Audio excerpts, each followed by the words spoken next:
Hello guys, आपका मेरे channel smart study में स्वागत है।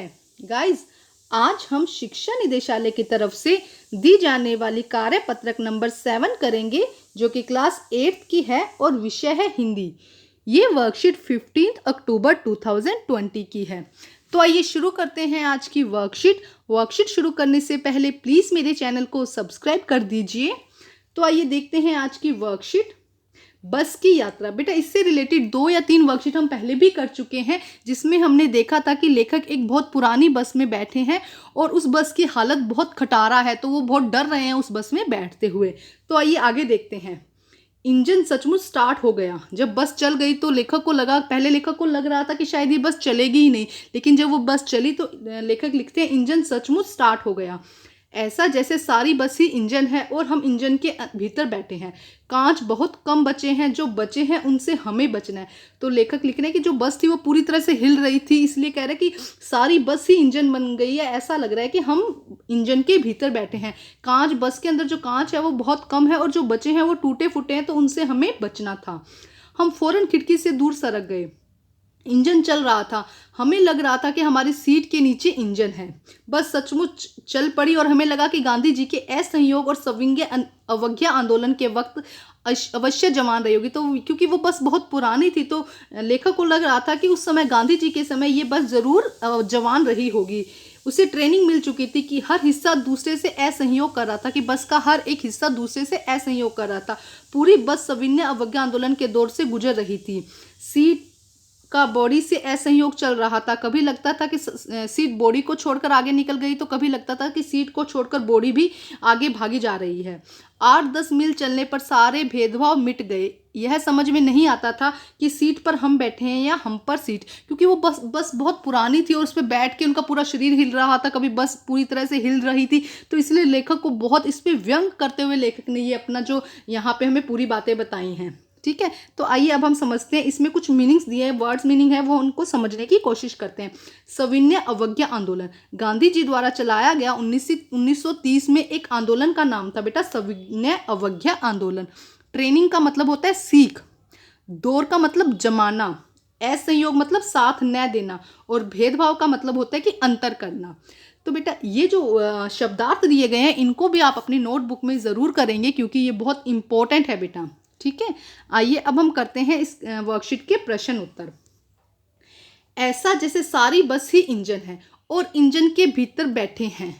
ऐसा जैसे कि सारी बस ही इंजन है और हम इंजन के भीतर बैठे हैं। लेखक ने ऐसा क्यों कहा? लेखक को क्यों लगा ऐसा? क्योंकि जब वो बस में बैठे थे ना, तो पूरी बस उनकी हिल रही थी, और जैसे इंजन हिलता है ना, वैसे ही पूरी बस हिल रही थी और पूरी तरह से वो हिलमिला रहे थे और बस की हालत इतनी खटारा थी, इसलिए लेखक को लग रहा था कि सारी बस ही इंजन है। तो आइए करते हैं बेटा इसका आंसर हम। तो आइए करते हैं बेटा आंसर नंबर 1। जब बस चालक ने इंजन स्टार्ट किया तब सारी बस झलझलाने लगी, मतलब हिलने लगी सारी बस। लेखक को ऐसा प्रतीत हुआ कि पूरी बस ही इंजन है, मानो वह बस के भीतर न बैठकर इंजन के भीतर बैठा हुआ है। अर्थात इंजन के स्टार्ट होने पर इंजन के पुर्जों की भांति बस के यात्री भी हिल रहे थे।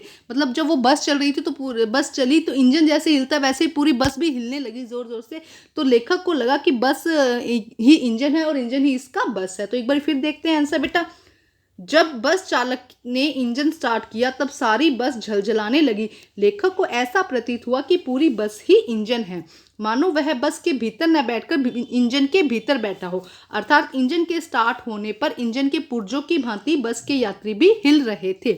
आइए अब हम करते हैं नेक्स्ट क्वेश्चन बेटा। प्रश्न नंबर 2।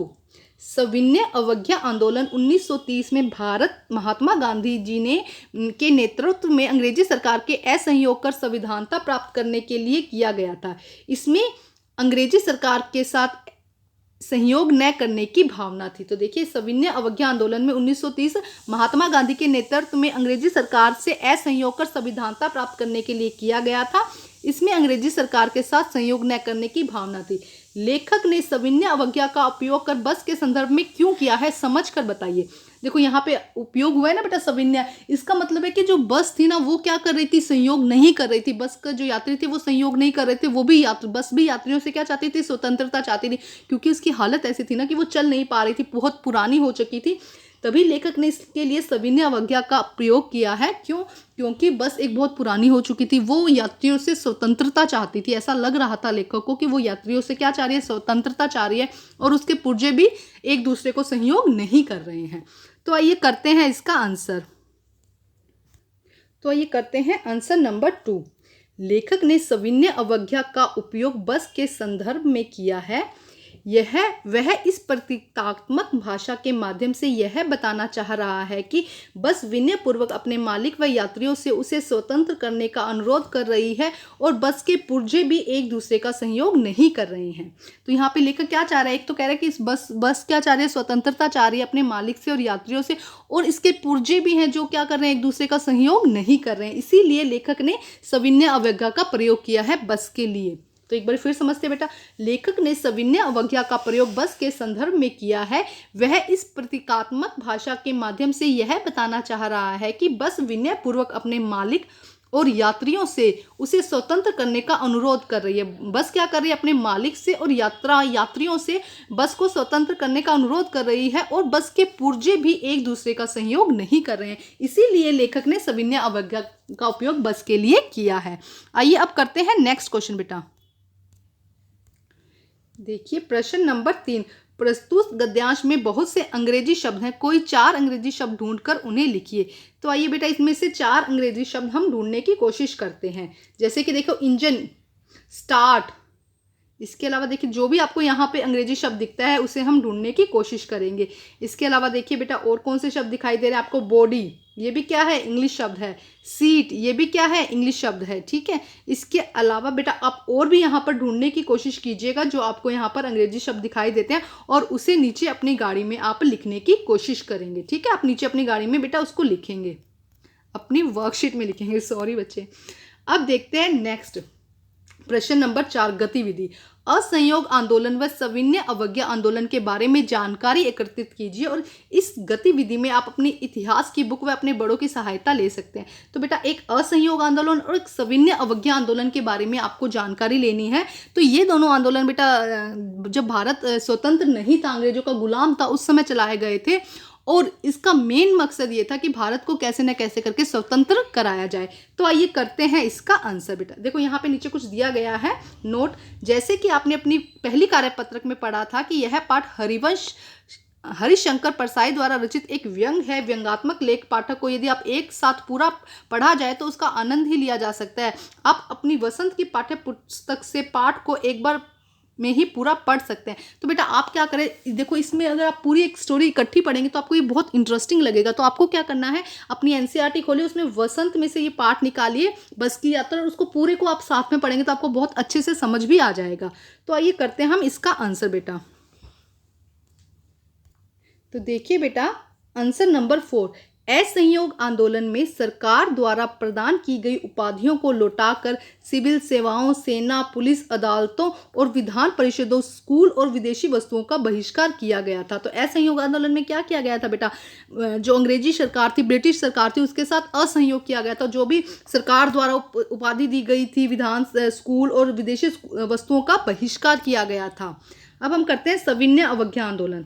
तो देखिए सविनय अवज्ञा आंदोलन में बेटा महात्मा गांधी के नेतृत्व में 1930 में अंग्रेजी सरकार से असहयोग करने तथा पूर्ण संविधानता प्राप्त करने के लिए किया गया था, और इस आंदोलन का स्वतंत्रता प्राप्ति में बहुत योगदान था। इस आंदोलन का स्वतंत्रता प्राप्ति में बहुत योगदान था। एक बार फिर देखते हैं, सविनय अवज्ञा आंदोलन महात्मा गांधी के नेतृत्व में 1930 में अंग्रेजी सरकार से असहयोग करने तथा पूर्ण स्वतंत्रता प्राप्त करने के लिए किया गया था, और इस आंदोलन का स्वतंत्रता प्राप्ति में बहुत योगदान था। तो बेटा ये आपका इतिहास से भी क्वेश्चन है, तो इसको आप अच्छे से समझ के कर लीजिएगा अपनी नोटबुक में। तो बेटा आज की वर्कशीट कंप्लीट होती है। वर्कशीट कंप्लीट करके अपने टीचर से चेक कराइए, और प्लीज़ मेरे चैनल को लाइक कीजिए, सब्सक्राइब कीजिए और शेयर कीजिए।